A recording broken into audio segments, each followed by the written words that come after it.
Under the golden light of a Lake Tahoe evening, Emma Brooks arrived at the gates of Silver Pines Resort, clutching a modest suitcase and a fragile hope that her family might finally see her for who she had become. Around her, luxury gleamed cars worth more than her old Corolla, laughter that carried the weight of belonging. But behind every smile waited judgment, and behind every welcome, a quiet reminder. She did not belong. What none of them knew was that Emma owned every inch of the world they worshipped. The road to Silver Pines shimmered in the late afternoon sun, winding between tall pines and the deep blue mirror of Lake Tahoe. Emma Brooks tightened her hands on the steering wheel of her old Toyota Corolla, its engine humming softly against the hush of the forest. The sign appeared ahead, Silver Pines Resort and Spa, a legacy of luxury. Her breath caught. I hadn't seen them all together in years, she thought. Maybe this time would be different. Maybe. The circular driveway gleamed with polished cars. Mercedes, Range Rovers, a Tesla with custom plates. Bellmen in white gloves moved swiftly between trunks and luggage carts. Emma parked at the far edge, where the gravel was uneven and no one would notice her faded blue car. For a moment, she sat still, watching families laugh under the porte-cochere, their movements choreographed by wealth and comfort. Then she opened the door, straightened her modest gray dress, and stepped out into the sun. At the entrance, a voice cut through the hum of conversation. "Emma? Oh, wow." Her brother Chase stood beside a mountain of Louis Vuitton luggage, his tie perfectly knotted. Sloane, his wife, lowered her sunglasses, her smile sharp and precise. Chase looked her up and down. "Didn't know teachers could afford Lake Tahoe." Emma's lips curved slightly. "Didn't know arrogance was free." Sloane's laugh was brittle. "Still witty, I see. You're checking in too?" "Just for the weekend," Emma replied calmly. "It's Grandma and Grandpa's anniversary." "Of course," Sloane said, exchanging a glance with Chase. "Well, try to enjoy it. It's a little high-end for the usual crowd." They turned away, their laughter light and deliberate, leaving Emma standing by the marble steps, the echo of their words lingering like smoke.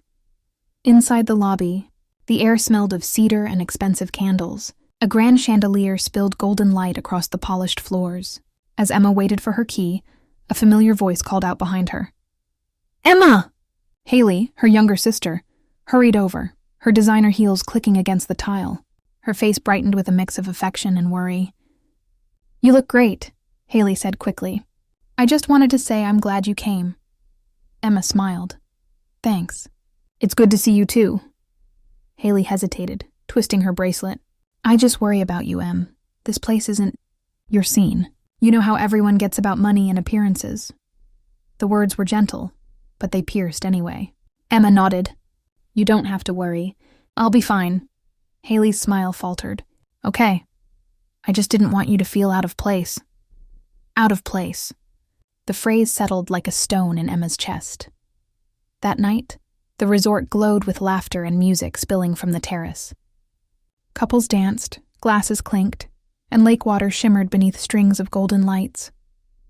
Emma sat alone in the quiet of the lobby, her suitcase beside her, the air conditioning whispering above. Her parents appeared near the elevator. Her father, Richard, still elegant in his golf jacket. Her mother, Helen, in a flowing resort dress. "Emma," her father said, surprised. "We didn't think you'd actually come." "I wanted to be here," Emma answered softly. Helen frowned, her tone careful but firm. "Sweetheart, we're worried this trip might be uncomfortable for you. Everyone's staying all week, doing the spa, the dinners. It's very expensive." "I can manage." Her father sighed. "We're not judging you. We're just protecting you from embarrassment." Emma's hand tightened around her suitcase handle. She met his eyes, calm but unyielding. "If protecting me means excluding me," she said quietly, "consider me safe." The silence that followed was long enough for the chandelier light to flicker across their faces. Her mother opened her mouth, then closed it again. Emma placed her room key on the reception desk and walked toward the doors.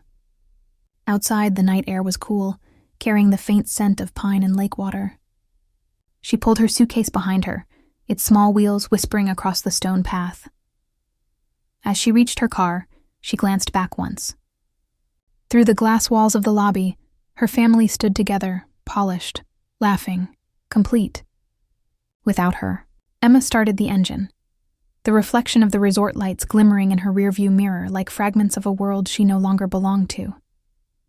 She drove away slowly, the golden glow of silver pines fading into the dark, her eyes bright with unshed tears. The coffee shop sat at the edge of the lake, its windows open to the blue expanse of water and the quiet sway of tall pines. Emma Brooks wrapped her hands around a warm cup and watched a small boat cross the silver path of sunlight on Tahoe. The murmur of gentle conversation rose and fell. Somewhere behind the counter, a spoon struck china with a soft chime. The stillness pressed against the ache in her chest until it steadied into something clear. She remembered her grandfather's voice, low and patient, from a summer long ago. "Money can build walls or bridges," he had told her as they stood on a wooden dock. "The choice is yours." Emma had never forgotten the way the lake had held the sky in a perfect reflection that day. She had promised herself that she would build bridges whenever she could, and refuse the walls others tried to build around her. She lifted the cup and breathed in the steam until her hands stopped trembling. She set the cup down and took out her phone. The decision felt simple, almost quiet. She dialed a number she knew by heart. "Jason Reed," came the voice, crisp and alert. "Jason, this is Emma Brooks," she said. "Please flag the Brooks family reservation at Silver Pines for owner review. I want to be notified of any guest behavior issues, any concern with staff, any complaint from or about my party. Everything." There was the briefest pause, followed by the practiced steadiness of a man accustomed to executive requests. "Understood, Ms. Brooks. I will notify the property immediately and copy you on the note. Is there anything else you would like enacted at this time?" "No," Emma said. "That is all for now. Thank you." "Of course, Ms. Brooks." She ended the call and returned the phone to the table. The name he had used settled the room around her like a simple truth. Ms. Brooks. Owner. Not a boast. Not a weapon. Only a fact that had been hers for years, kept close out of choice and caution. She looked through the glass again. The lake was a wide sheet of light. Her phone vibrated a few minutes later. The caller identification read Silver Pines Resort. Emma answered. "Ms. Brooks," a composed voice said. "This is Laura Cole, the property director. I am sorry to disturb you. Your father, Mr. Richard Brooks, is at the front desk. He is insisting that we cancel the reservation under the name Emma Brooks. He states that the guest will not be arriving, and he has raised his voice with both my associate and me. We have explained that we cannot cancel a reservation without the guest's authorization. He is now demanding my supervisor." "Thank you," Emma said, and her voice surprised her with its calm. "I will be there in 15 minutes. Please do not cancel anything. Please treat my family with courtesy, but hold firm to policy." "We will, Ms. Brooks." Emma ended the call. She finished the last sip of coffee, left payment and a tip, and stood. Outside, the light had softened. The pines held a breeze that carried a scent of resin and cold stone. As she drove back toward the resort, the narrow road rose and curved. The sign appeared again, proud and elaborate. Silver Pines Resort and Spa, a legacy of luxury. She did not look away. She parked near the service entrance where delivery vans moved in a quiet rhythm. Staff passed by with discreet nods. Emma nodded back and entered through the door that led to the administrative corridor. The carpet was thick and soundless. She passed framed photographs of earlier eras of the hotel, and for a moment saw her own reflection doubled among chandeliers and lake views. She had spent years in these halls, choosing fabrics, negotiating contracts, listening to staff tell her what guests needed, and asking them what they needed in return. Ownership had never felt like armor. It had felt like stewardship. Laura Cole met her outside the office, phone in hand, eyes alert. "Ms. Brooks," she said with a careful breath. "Thank you for coming on short notice." "Thank you for calling," Emma replied. "How is the lobby now?" "Your family is seated by the fireplace," Laura said. "Your father is speaking with my associate, Elena. He is upset. Other guests have begun to notice." "All right," Emma said. "I will speak with them. Please let Elena know that she has done well." Laura inclined her head and led the way. They stopped just before the arc of the lobby, out of sight, but close enough for the sound to carry. Emma heard the edge in her father's voice first, then the quick, flinty notes of Sloane, then the impatient rhythm of Chase, the soul. Chandelier hummed with light above everything. Like a frozen waterfall, Emma stepped forward alone. The lobby opened around her with its marble floor and the wide glass wall that held the lake. At the front desk, Elena stood with squared shoulders. Richard Brooks leaned into the counter, one hand flat, one hand raised in emphasis. Helen stood just behind him, pale and stiff. Haley sat on a sofa with her hands folded like a prayer. Chase had his arms crossed. Sloane watched the scene reflected in a mirror as if it were a performance she had attended by choice. "Sir," Elena was saying, "we cannot cancel a reservation without the guest's authorization. I understand your frustration, but—" "You do not understand," Richard cut in. "My daughter is not coming. I will not pay for an empty room." Emma reached the desk and lifted her voice enough to carry, without strain. "There is no need to cancel that reservation," she said. "The guest who made it is here." Her father turned, and for a heartbeat, he did not recognize her in this context. Then his mouth tightened. "Emma, this is not the time." "This is exactly the time," Emma said. She faced Elena with a small, reassuring nod. "Elena, would you please pull up the ownership record for Silver Pines Resort?" Elena blinked, glanced at Laura, then began to type. The monitor lit with the property profile. She scrolled, cleared her throat, and read the line with professional clarity. "Principal owner," she said. "Emma L. Brooks." The words moved through the lobby like a change in pressure. Chase's arms dropped from across his chest. Sloane's mirrored expression faltered, as if it belonged to someone else. Helen lifted a hand to her throat and kept it there. Haley started to rise, sat down again, and then rose after all, as if both responses were true. Richard stared at the screen, and then at Emma. Confusion struck first, then disbelief, and then the sharp instinct to reclaim control. "This is some kind of mistake," he said. "You are a teacher. You drive an old car. You live," Emma held his gaze. "I was a teacher. I am also the owner of this resort and 6 others. I chose a quiet life because peace matters to me. That has nothing to do with my right to stand in this lobby." Richard opened his mouth, but Emma continued, her tone even, not loud. "You asked the staff to cancel my room without my consent. You raised your voice at them. You told me that I did not belong here. You may stay at this resort for our family celebration, and you will be treated with courtesy, but you will treat my staff with respect." The lobby had fallen completely silent. The piano by the bar held a single note from an earlier melody and let it go. Emma turned to Elena again. "Thank you for your patience," she said. "Please make a note that the Brooks party is under owner review for the duration of their stay. Any concern, however small, should be reported to Ms. Cole and to me." "Yes, Ms. Brooks," Elena said, and there was a steadiness in her voice that had not been there a minute earlier. Emma looked back at her family. She did not gloat. She did not raise her chin. She simply stood in the place where she had been told she could not stand.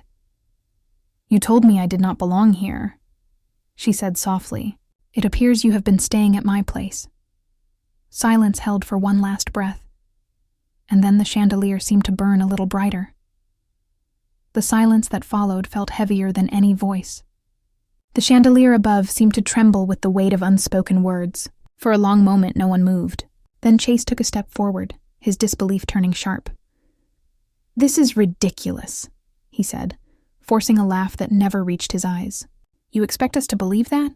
That you own this place?" "You, Emma, come on!" Emma stood quietly, her face calm, her eyes steady. "It is not a matter of belief.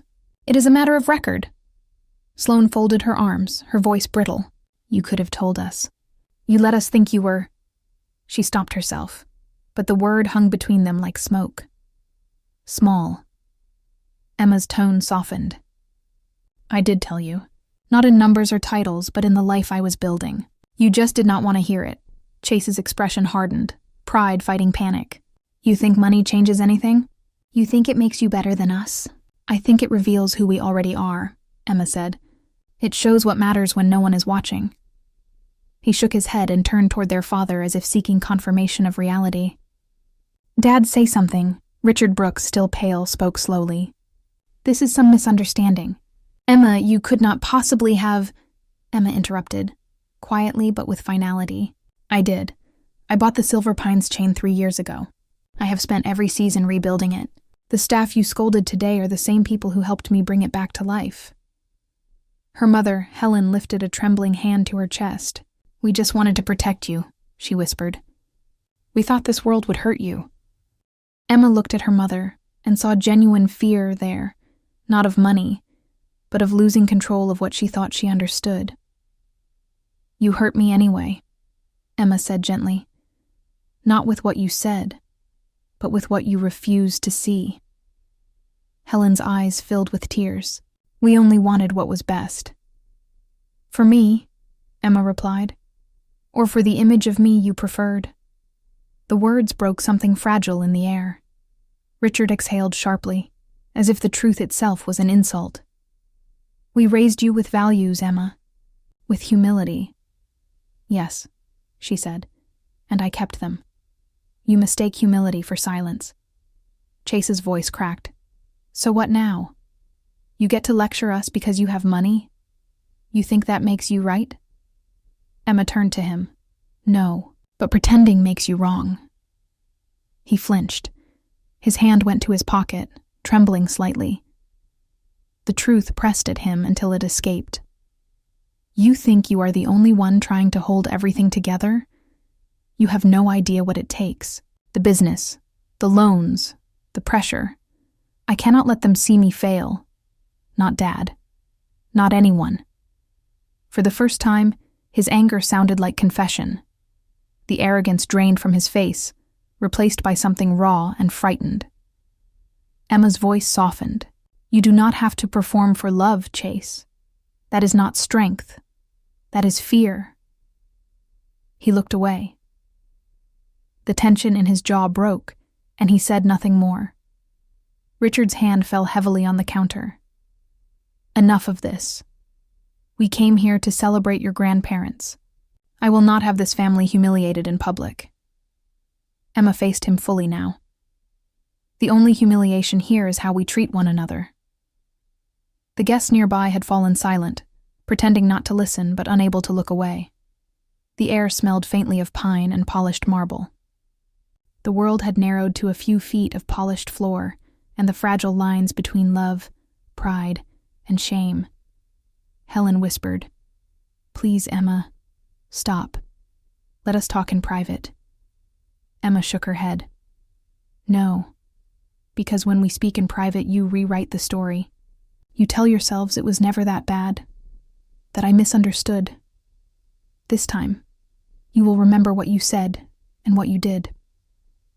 She turned to the front desk. Laura, please make a note. The Brooks party remains under owner review for the remainder of their stay. Any concern from staff, any complaint of disrespect, contact me directly.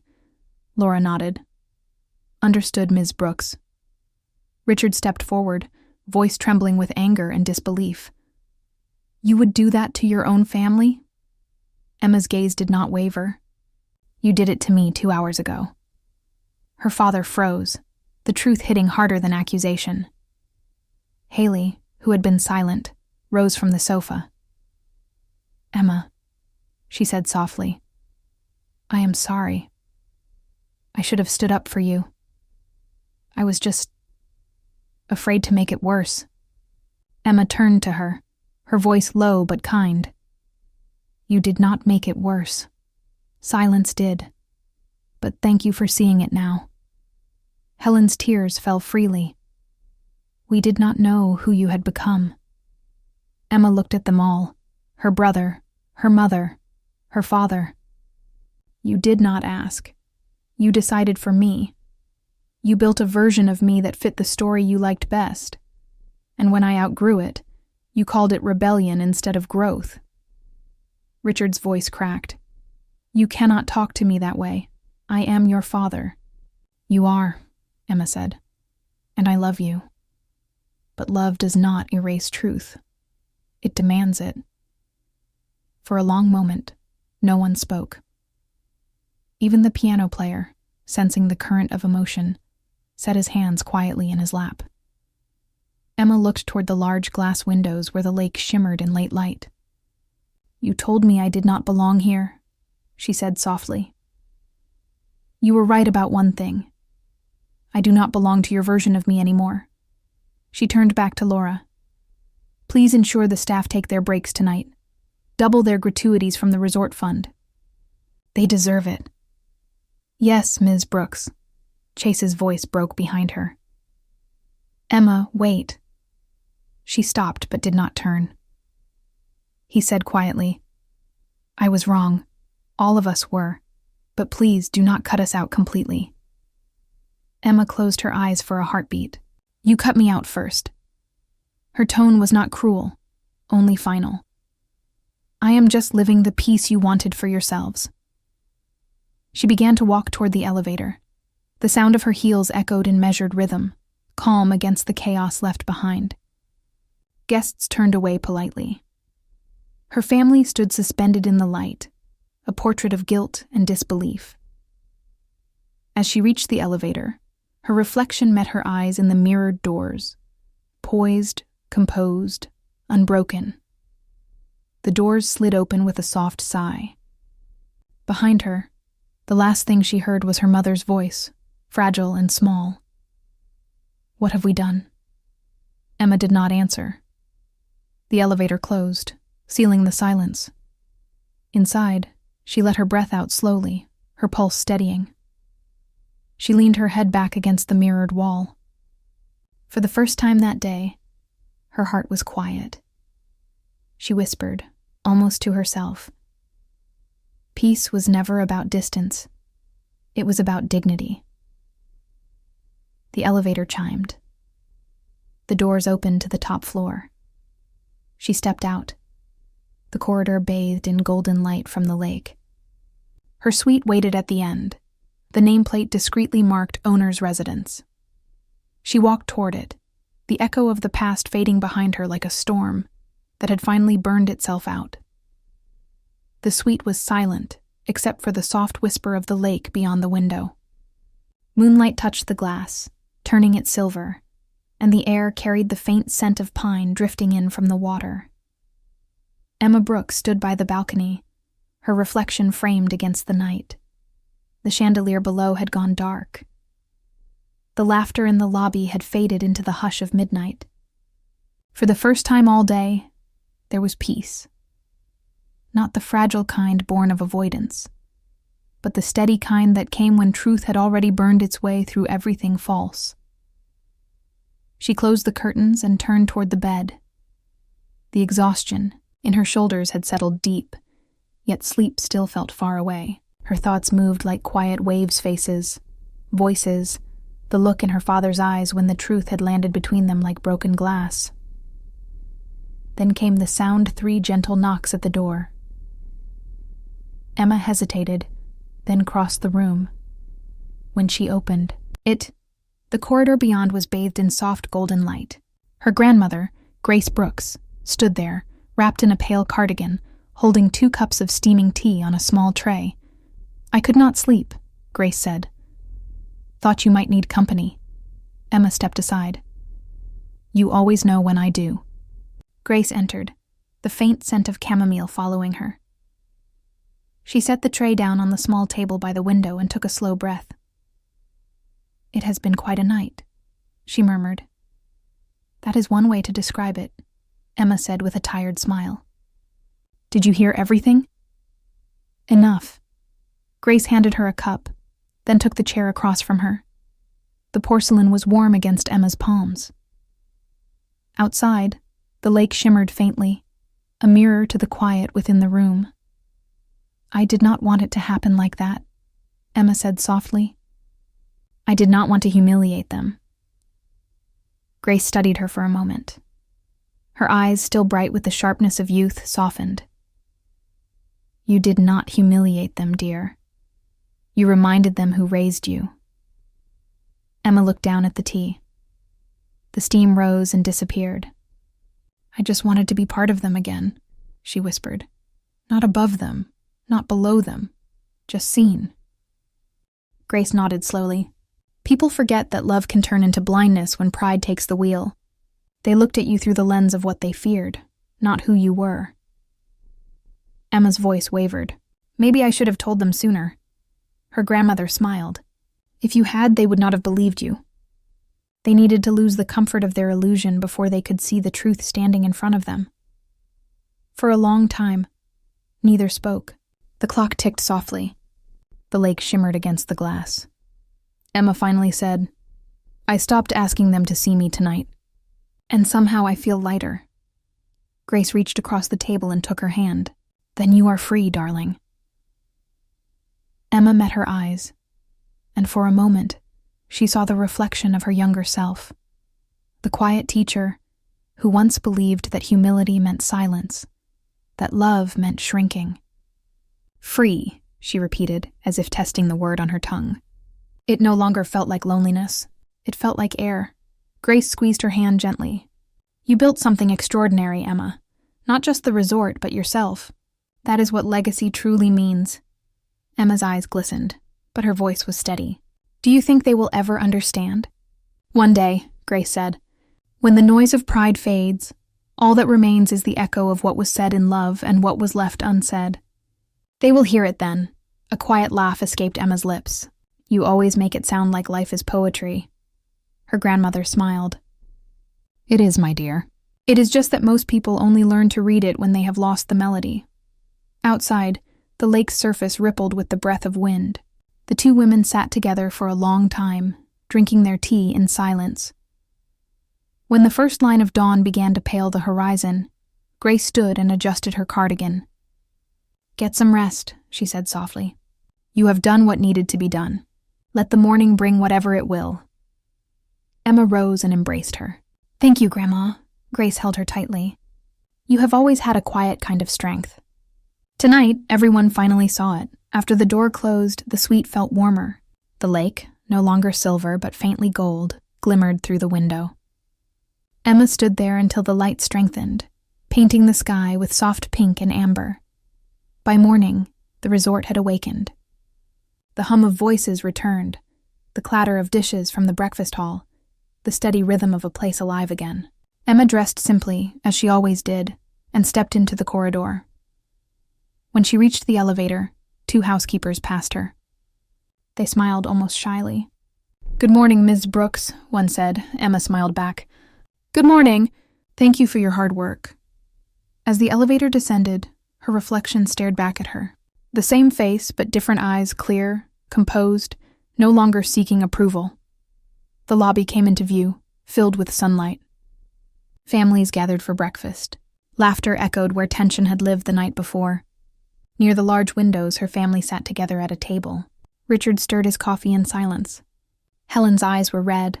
Chase and Haley spoke in quiet tones. When they noticed her, they fell still. Emma crossed the lobby. Staff greeted her respectfully. Guests smiled without knowing who she was. She passed her family's table, and for a moment the entire room seemed to hold its breath. Helen stood halfway, uncertain. Emma, she began, but her voice broke on the single word. Emma paused. The space between them was filled with everything that had not been said, everything still waiting to heal. She gave a small, graceful nod, neither dismissal nor embrace, but peace. Then she continued toward the door. The sunlight met her at the threshold. Beyond the terrace, Lake Tahoe shimmered beneath the morning sky, vast and steady. The air was cool and smelled of pine and promise. Emma stepped outside. The water caught the light in 1,000 mirrors. She breathed deeply and smiled, not the smile of victory, but of understanding. Sometimes the place you belong is not where you are accepted, but where you stop needing to be. She walked down toward the path by the lake, the sound of her footsteps blending with the gentle rhythm of the waves, carrying her forward into the day.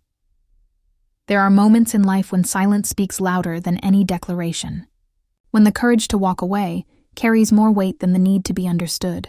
Emma Brooks's story is not only about wealth or vindication. It is about rediscovering dignity in a world that often measures worth by appearance, status, and noise. Her journey reminds us that sometimes the most powerful thing we can do is to stop asking for permission to exist as ourselves. She did not win by shouting. nor by proving them wrong through revenge. She won by standing still, by choosing peace over performance, truth over comfort. When her family told her she did not belong, they believed they were protecting her from shame. But in reality, they were afraid of the mirror she held up to them, a reflection of how easily love can lose its way when pride becomes its compass. We have all known a moment like that, haven't we? A moment when someone doubted us so deeply that we began to doubt ourselves. When we stayed quiet, not because we lacked words, but because we feared our truth might sound too loud in a room that refused to listen. Yet one day, that quiet becomes strength. One day, we learn that validation is the smallest currency of love and self-respect, the largest. Emma's story is a whisper to everyone who has ever been underestimated. You do not need to raise your voice to rise. You do not need their approval to belong. True belonging is found in the places where you no longer shrink to fit. So when life asks you to prove yourself, pause, breathe, let your work, your patience, and your integrity speak in ways that words never could. There is a quiet kind of power in not explaining, in letting your truth stand on its own feet, because the world eventually catches up to authenticity. It always does. If Emma's journey stirred something in you, if it reminded you of your own silence, your own search for belonging, share your thoughts below. Tell us your moment of quiet victory, the time you chose peace over pride or truth over fear. And if you wish to travel through more stories like this, tales of resilience, of second chances, of quiet strength, join this community. Subscribe, not just to a channel, but to a space where every story reminds us of who we are when no one is watching. Because sometimes, the calmest voice in the room is the one that changes everything. And maybe, just maybe, the next story that does will be yours.